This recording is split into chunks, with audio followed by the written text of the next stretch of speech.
Hi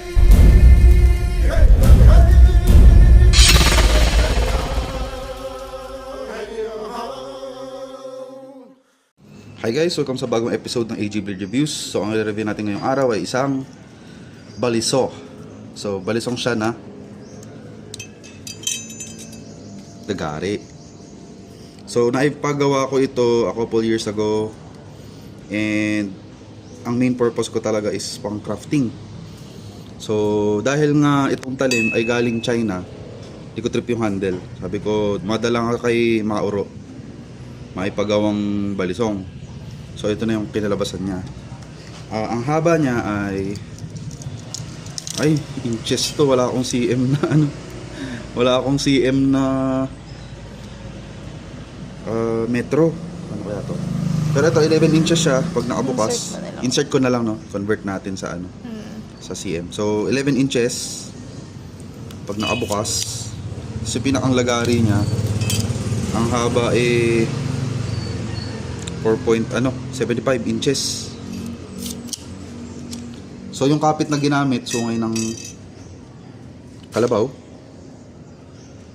Tapos ang bolster tanso. Inipit sa tanso din yung ano, yung pinakang lagari.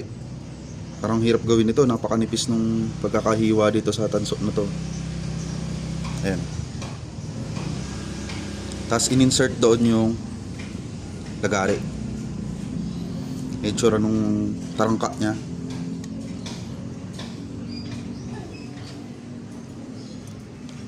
May mga baon.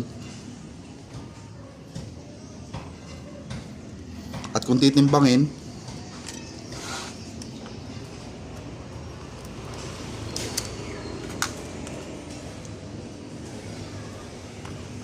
siya ay 417 grams. So bigat. Pero okay lang. Pang koleksyon naman siya. So ngayon, gumagawa ako ng kutsilyo. Ito ay para kay Sir Dexter Chu. Isa siyang labaha. Kita ba? Yan, kita. Yan yung spine niya, makapal. Yung handle. So ang estilo na to, ang tawag dito ay chrome niv. Viking style siya. Pero ang gagawin kong kaluban kasi ay Kydex. So ito, subukan natin yung ano. Subukan natin yung lagari.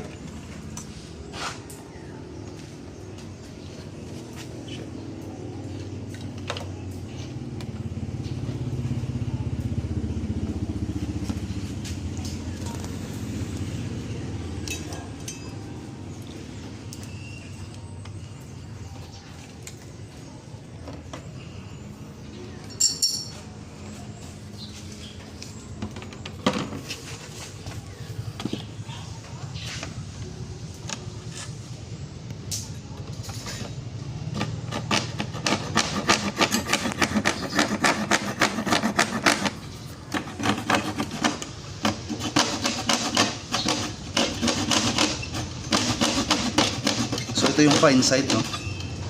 Fine. Tapos meron yung rough side. Try natin yung rough.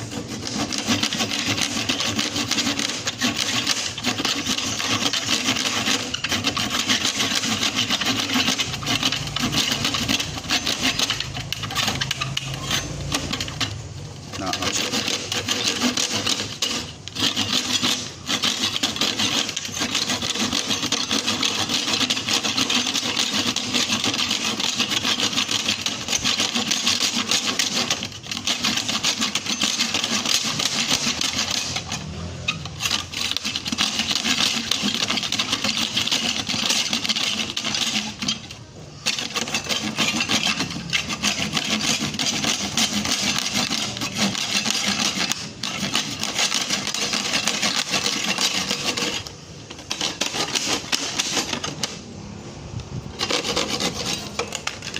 So yun siya.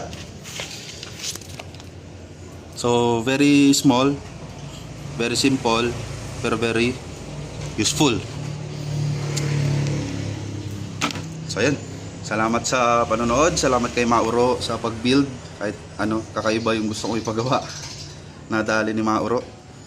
At salamat sa Balisong, Batangas.